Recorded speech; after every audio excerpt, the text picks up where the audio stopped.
क्रोध मनुष्य का सबसे बड़ा शत्रु है।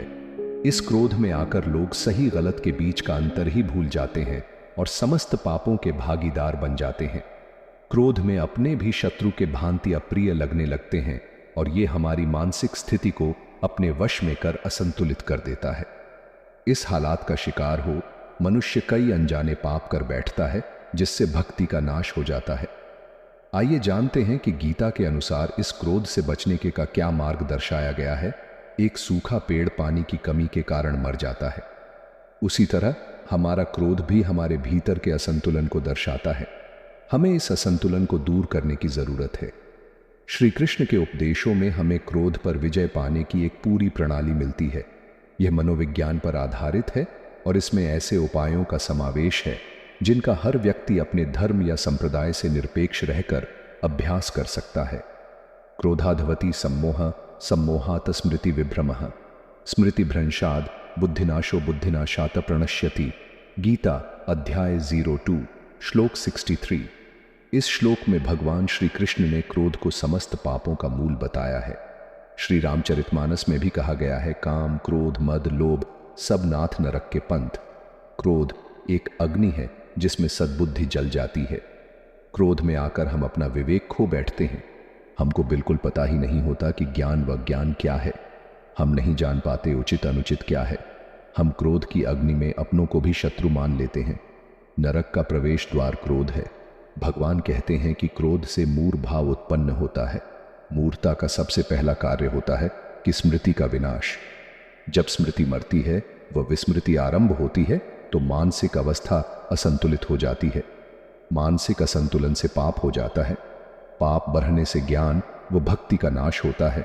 आपके कई जन्मों के संचित पाप नष्ट हो जाते हैं। सोचिए, एक क्रोध ने आपका यह लोक तथा परलोक दोनों का नाश किया। भगवान यहां तक कहते हैं कि क्रोध के परिणाम स्वरूप तुम्हारे कृत्यों से तुम बहुत नीचे गिर जाते हो।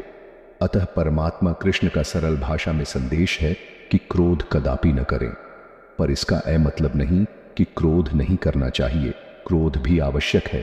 कुछ कुछ स्थितियों में क्रोध कब बन जाता है। पुण्य श्री कृष्ण कहते हैं कि क्रोध तब पुण्य बन जाता है जब वह धर्म और मर्यादा के लिए किया जाए, और सहनशीलता तब पाप बन जाती है जब वह धर्म और मर्यादा को बचा न पाए। गीता के अनुसार मनुष्य नहीं उसके कर्म अच्छे या बुरे होते हैं, और जैसे मनुष्य के कर्म होते हैं उसे वैसे ही फल की प्राप्ति होती है। गीता में श्री कृष्ण कहते हैं, दूसरे के कर्तव्य का पालन करने से भय होता है और स्वधर्म में मरना भी बेहतर होता है। अर्थात हमें दूसरे का अनुसरण या नकल करने की बजाय स्वधर्म को पहचानना चाहिए। दूसरों का अनुसरण करने से मन में भय उत्पन्न होता है। श्री कृष्ण के अनुसार डर हटाने का एक ही उपाय है, और वो है अपना स्वधर्म पहचानना और उसमें जीना। गीता के अनुसार गौर से समझो कि तुम्हें जो चाहिए वो क्या है और उसकी प्राप्ति में पूरी जान लगा दो, यही धर्म है। श्री कृष्ण कहते हैं, शरीर नश्वर है पर आत्मा अमर है। यह तथ्य जानने पर भी व्यक्ति अपने इस नश्वर शरीर पर घमंड करता है, जो कि बेकार है। शरीर पर घमंड करने की बजाय मनुष्य को सत्य स्वीकार करना चाहिए। आप खुश हैं या दुखी, यह दोनों आपके विचारों पर निर्भर है। अगर आप प्रसन्न रहना चाहते हैं तो आप हर हाल में प्रसन्न ही रहेंगे।